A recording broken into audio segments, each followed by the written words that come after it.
ನಾಡು ಮೆಚ್ಚಿದ ಜನನಾಯಕ, ಸಹಕಾರ ಸಂಘದ ಭೀಷ್ಮ ಪಿತಾಮಹ ಇಟ್ ಈಸ್ ಕೆ.ಎಚ್. ಪಾಟೀಲ್ ಅವರು ನಿಧನರಾಗಿ ಕಾಲು ಶತಮಾನ ಕಳೆದಿದ್ದರು. ಈ ಕಾಲು ಶತಮಾನ ಹೆಚ್ಚು ಕಡಿಮೆ 24 ವರ್ಷ. ಈ ಕಾಲು ಶತಮಾನದ ನಂತರ ಕರ್ನಾಟಕ ರಾಜ್ಯ ರಾಜಕಾರಣದ ಅಧಿರಥ ಮಹಾರಥರು ಕೆ.ಎಚ್. ಪಾಟೀಲ್ ಅವರನ್ನ ನೆನಪಿಸ್ಕೊಳ್ತಾ ಇದ್ದಾರೆ. ಒಬ್ಬರು ನನ್ನೂರಿನವರು, he was a great freedom fighter, M A. Rajashekar. ಇನ್ನೊಬ್ರು ಕರ್ನಾಟಕ ಪತ್ರಿಕೋದ್ಯಮದ ಸೀನಿಯರ್ ಮೋಸ್ಟ್ ಜರ್ನಲಿಸ್ಟ್, ಕೆಲವರಿಗೆ ಗೊತ್ತಿಲ್ಲ, ಹನುಮಂತಪ್ಪನವರು ಡೆಕ್ಕನ್ ಹೆರಾಲ್ಡ್ ಪತ್ರಿಕೆಯ ವರದಿಗಾರರಾಗಿದ್ದರು ಚಿತ್ರದುರ್ಗದಲ್ಲಿ. ಹನುಮಂತಪ್ಪನವರು ಅಷ್ಟು ಅದ್ಭುತವಾಗಿ ಇಂಗ್ಲಿಷ್ ಅಲ್ಲಿ ರಿಪೋರ್ಟ್ ಅನ್ನ ಮಾಡ್ತಾ ಇದ್ರು. ನಾವು ಚಿಕ್ಕ ವಯಸ್ಸವರು ಇದ್ದಾಗ ಚಿತ್ರದುರ್ಗದ ಯಾವುದಾದ್ರೂ ಒಂದು ವರದಿ ಬಂದ್ರೆ ಎಷ್ಟೊಂದು ಪ್ರಬುದ್ಧವಾದಂತಹ ಭಾಷೆ, ಆ ಭಾಷೆಯಲ್ಲಿರುವಂತಹ ಒಂದು ಯಾವುದೇ ಒಂದು ವಿಷಯದ ಮೇಲೆ ಅವರದೇ ಆದಂತಹ ಒಂದು ಥಾಟ್ ಅನ್ನು ಕೊಡೋದ್ರ ಮೂಲಕ ಅವರು ವರದಿಯನ್ನ ಸಿದ್ಧಪಡಿಸಿ ಡೆಕ್ಕನ್ ಹೆರಾಲ್ಡ್ಗೆ ಕಳಿಸ್ತಾ ಇದ್ರು. ಅಂತಹ ಒಬ್ಬ ಹಿರಿಯ ಪತ್ರಕರ್ತ. ನಾನವರನ್ನ ರಾಜಕಾರಣಿ, ರಾಜ್ಯಸಭಾ ಸದಸ್ಯ ಅನ್ನೋದಕ್ಕಿಂತ ಹೆಚ್ಚಾಗಿ ನನ್ನ ವೃತ್ತಿಯ ಒಬ್ಬ ಹಿರಿಯ ಅಂತ ಅಂದ್ಬಿಟ್ಟು ನಾನು ಅವರನ್ನ ಪ್ರೀತಿಯಿಂದ, ಗೌರವದಿಂದ ಕರೆಯೋದಕ್ಕೆ ಇಚ್ಛೆ ಪಡ್ತೀನಿ. ಇನ್ನ ಗೆಳೆಯ ಮಹದೇವ್ ಪ್ರಸಾದ್ ಅರಸು ಜೊತೆಗಿದ್ರು, ಜಯಂತ್ ಪಟೇಲ್ ಜೊತೆಗಿದ್ರು, ಕ್ರಾಂತಿರಂಗದಲ್ಲಿದ್ರು. ಎಲ್ಲ ರಾಜಕೀಯ ಸ್ಥಿತ್ಯಂತರಗಳನ್ನ ಅನುಭವಿಸಿ ಕಡೆಗೆ ಜನತಾ ಪಕ್ಷದಿಂದ ಶಾಸಕರಾಗಿ ಆಯ್ಕೆಯಾಗಿ ಕಾಂಗ್ರೆಸ್ ಪಕ್ಷ ಸೇರಿ ಕಡೆಗೆ ಅವರಿಗೆ ಮೋಕ್ಷ ಕೊಟ್ಟದ್ದು ಕಾಂಗ್ರೆಸ್ ಪಕ್ಷ, ಸಚಿವರಾಗಿ. ಇನ್ನೊಬ್ಬ ಗೆಳೆಯ ಹೆಸರಿಗೆ ರಾಜಕಾರಣಿ ಆದ್ರೆ ನಟನ ಚತುರ, ನಮ್ಮ ನಂಜಯ್ಯಮಠ್. ನಿಜಕ್ಕೂ ಅವರು ಅಸೆಂಬ್ಲಿ ಒಳಗೆ ಮಾಡ್ತಾ ಇದ್ದ ಸದನ ವಿರೋಧ ಪಕ್ಷದ ಸಾಲಿನಲ್ಲಿ ಕುಳಿತು ಸದನವನ್ನ ಬಂದ್ ಮಾಡಿದಾಗ 2-3 ದಿವಸ ಸದನದಲ್ಲಿ ಎಲ್ಲರೂ ಕುಳಿತಿದ್ರೆ ನಂಜಯ್ಯಮಠ್ ಅವರ ಏಕಪಾತ್ರಾಭಿನಯ, ರಂಗಗೀತೆಗಳು ಎಲ್ಲರನ್ನ ರಂಜಿಸ್ತಾ ಇತ್ತು. That is ನಂಜಯ್ಯಮಠ್.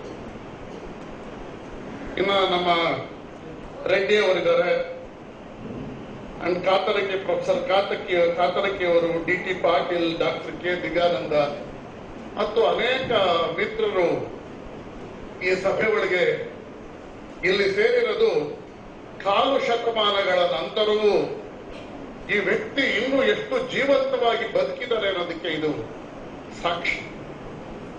ಬಸವಣ್ಣನವರ ಒಂದು ವಚನವನ್ನ ಹೇಳೋದಕ್ಕೆ ನಾನು ಇಷ್ಟಪಡ್ತೇನೆ. ವ್ಯಾಧನೊಂದು ಮಲವ ಕೊಂದೊಡೆ ಸಲುವ ಹಾಗಕ್ಕೆ ಬಿಲಿವರಯ್ಯ, ನರನಾಳುವನ ಹೆಣ ಕಂಡೊಡೆ ಕವಡೆ ಕಾಸಿಗೂ ಕೊಂಬವರಿಲ್ಲ, ಕವಡೆಗಿಂತ ಕಷ್ಟ ನರನ ಬಾಳುವೆ ಕೂಡಲ ಸಂಗಮ ದೇವ. ಇದರ ಅರ್ಥ ಏನು? ವ್ಯಾಧನೊಂದು ಮೊಲವ ಕೊಂದೊಡೆ ಸಲುವ ಹಾಗಕ್ಕೆ ಬಿಲಿವರಯ್ಯ. ಯಾರಾದ್ರೂ ಒಬ್ಬ ವ್ಯಾಧ ಅಂತಂದ್ರೆ ಬೇಡ. ಆ ಬೇಡ ಅರಣ್ಯದಲ್ಲಿ ಒಂದು ಮೊಲವನ್ನ ಹೊಡೆದಾಗ ಮೊಲಕ್ಕೆ ಎಷ್ಟು ಬೆಲೆ ಅಂತ ಅಂದ್ಬಿಟ್ಟು ಕಾಂಪಿಟಿಷನ್ ಇರುತ್ತೆ ಆ ಮೊಲ ಕೊಟ್ಕೊಳ್ಳಕ್ಕೆ. ಯಾಕೆಂದ್ರೆ ಮೊಲದ ಮಾಂಸವನ್ನ ತಿನ್ನಬಹುದು.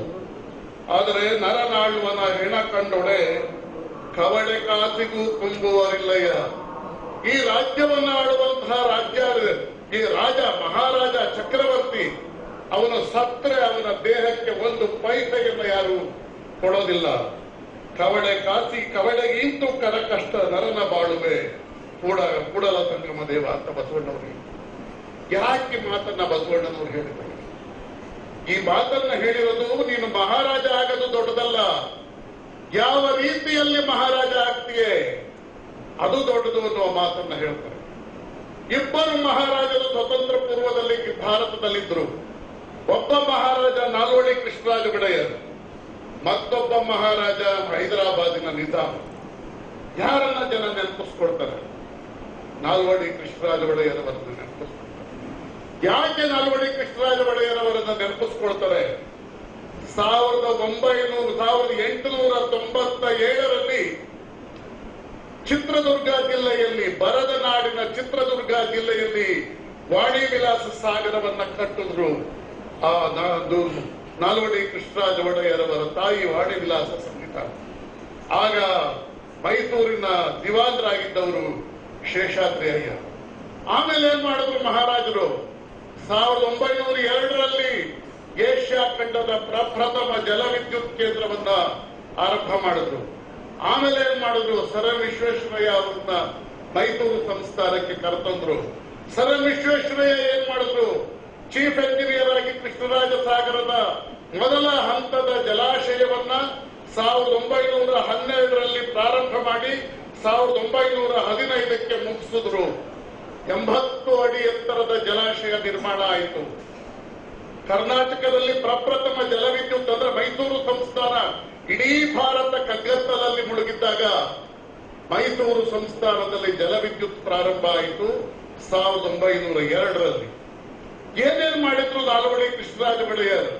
ಬೆಳಗ್ಗೆ ಎದ್ದ ತಕ್ಷಣ ನೀವು ಕಾಫಿ ಕುಡಿಯೋದಕ್ಕೆ ಮೈಸೂರು ಕಾಫಿ ಸಿಗೋದು, ನೀವು ಮನೆ ಕಟ್ಟೋದಕ್ಕೆ ಮೈಸೂರು ಸಿಮೆಂಟ್ ಸಿಗೋದು, ಮನೆ ಕಟ್ಟೋದಕ್ಕೆ ಮೈಸೂರು ಕಬ್ಬಣ ಸಿಗೋದು, ಸ್ನಾನ ಮಾಡೋದಕ್ಕೆ ಕಾವೇರಿ ನೀರು ಸಿಗೋದು, ಸ್ನಾನ ಮಾಡಿದ ನಂತರ ಮೈಯನ್ನ ಒರೆಸ್ಕೊಳ್ಳೋದಕ್ಕೆ ಮೈಸೂರು ಟೆಕ್ಸ್ಟೈಲ್ ಸಿಗೋದು, ರಾತ್ರಿ ನಿಮ್ಮ ಮನೆಯ ದೀಪವನ್ನ ಬೆಳಗೋದಕ್ಕೆ ಮೈಸೂರು ಲ್ಯಾಂಪ್ ಸಿಗೋದು, ನೀವು ಕಾಗದದ ಮೇಲೆ ಬರೆಯೋದಕ್ಕೆ ಮೈಸೂರು ಲ್ಯಾಕ್ ಅಂಡ್ ಪೈಂಟ್ ಸಿಗೋದು.